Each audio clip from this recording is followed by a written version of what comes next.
Lesson ચાલુ છે। હાથપોકરના ખેડૂતોની જમીન તોડી પાડવામાં આવી। પ્રાંત કલેક્ટર ઉના દ્વારા। દસભાઈ લક્ષ્મણભાઈ ચાવડા।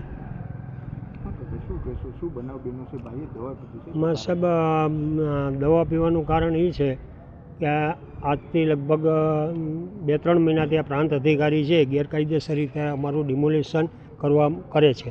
આ માટે અમે આયોગમાં ગયા। આયોગે પણ અમને સ્પષ્ટ સૂચના આપી કે તમારે કોઈ પણ જાતનું કંઈ કરવાનું નથી। આ છતાં પણ એણે અમારી 91 ગુઠા જમીન રહી છે। 91 ગુઠા જમીનમાં પ્રાંત અધિકારી ઈરાદાપૂર્વક અને અમને હેરાન કરવા માટે, ખેડૂતોને નુકસાન કરવા માટે અને સરકારશ્રીનો આજનો અમને જે એમણે આપ્યું મામલતદારશ્રીએ આજે અમે 20થી 25 લોકોની જમીન માપણીનું આપ્યું હતું। એને બદલે એણે સીધું અમારું ડિમોલિશન કરવા માંડ્યા છે અને અમને અનેક જાતનું નુકસાન કર્યું છે। આને કારણે મારા ભાઈએ દવા પીધી છે। રાયસિંહભાઈ લક્ષ્મણભાઈ ચાવડા।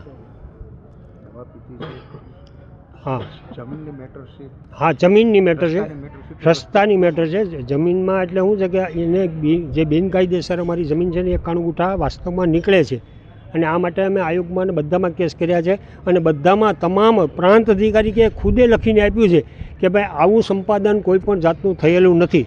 આમ છતાં એ પોતે એ માથે રહીને એ ડિમોલિશન કરે છે અને એ અમારી પાછળ જ પડ્યા છે। આજે 4 મહિનાથી મારે કોઈ પણ સંજોગમાં તમારું ડિમોલિશન કરવું છે અને મારા હોદ્દાનો મારે ઉપયોગ કરવો છે।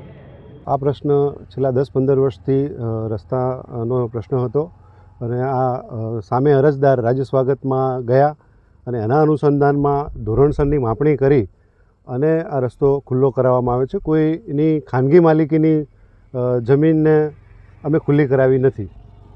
આ સરકારી રસ્તો હતો અને સરકારી રસ્તો ખુલ્લો કરવાની કામગીરી આજે કરેલી છે। સાહેબ, કયો રસ્તો છે આ? જે ખેતરે જવાનો રસ્તો હોય, સરકારી રસ્તો, એ રસ્તાની અમે ખુલ્લો કરવાની કામગીરી કરી। સાહેબ, અરજદારનું કહેવું એવું છે કે પોતાની માલિકીની જે જમીન છે તેના 91 ગુઠા જમીનની અંદર તંત્ર દ્વારા મનસ્વી રીતે, ખાસ કરીને આપ સાહેબ ઉપર આક્ષેપ લગાવ્યા છે કે એમને મનસ્વી રીતે અમારી જમીનના પાડા તોડીને આવા જે પ્રયત્ન કર્યો છે એવી વાત છે, તો આ બાબતે નહીં? આ રસ્તો જે છે એ બિલકુલ સરકારી રસ્તો છે અને એમાં એમની ખાનગી જમીન, કોઈની ખાનગી જમીનને અમે આમાં અસર કરી નથી।